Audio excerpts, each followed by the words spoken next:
சொல்லுவாங்க. எப்படி சொல்லுவாங்கன்னு கேட்டா, நாயகம் ஸல்லல்லாஹு அலைஹி வஸல்லம் வீட்டுல தஹஜ்ஜத் தொழுவாங்க.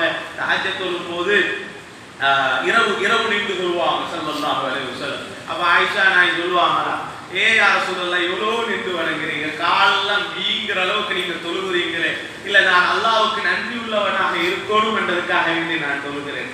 சிலவர் இந்த கல்யாண பயான்கள்ல நிக்காஹ் பயான்கள்ல சொல்லுவாங்க, ரசூலுல்லாஹ் ஸல்லல்லாஹு அலைஹி வஸல்லம் அவங்களும் அவங்களோட மனைவிகளும் அந்யோன்யமா இருந்திருக்கிறாங்க.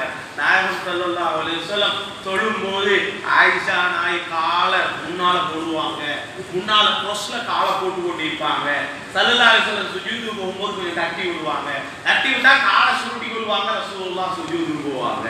திரும்ப என்ன செய்வாங்க, நாயகம் ஸல்லல்லாஹு அலைஹி வஸல்லம் நிலைக்கு வரும்போது ஆயிஷா நாய் திரும்ப காலை க்ரோஸ்ல போடுவாங்க. அவ்வளோ அந்யோன்யமாக நாயகம் ஸல்லல்லாஹு அலைஹி வஸல்லம் மனைவியோட நடந்தாங்க. அந்யோன்யமா நடக்கிறதுக்கு தொழுகைக்குள்ள கால போட்டு நடமாறு தெரியலையே. அது ரகசியம் என்ன தெரியுமா?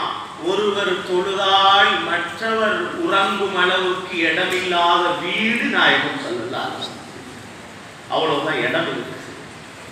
அதனாலதான் தொழும்போது க்ரோஸ்ல கால போடுறாங்கன்னா வீம்பா போடல, வம்பா போடல, அந்யோன்யமாக கணவன் மனைவியோட இருக்கணும் என்றதுக்காக வேண்டிய இல்லை. அவ்வளவுதான் பெருமானார் ஸல்லல்லாஹு அலைஹி வஸல்லம் அன்னவர்களுடைய வீடு காணப்பட்டது உலகத்தில். அதனாலதான் அவ்வளவு பண வசதிகள் எல்லாம் தப்பு கிடையாது. உலகத்தில் ஒரு மனுஷன் தேவையான அளவுக்கு வீட வாகனத்தை ஒரு மனுஷன் எடுக்கிறது தப்பு கிடையாது, அப்படி வாழ்றது தப்பு கிடையாது. வீண்விரயம் இல்லாமல், அநியாயங்கள் இல்லாமல்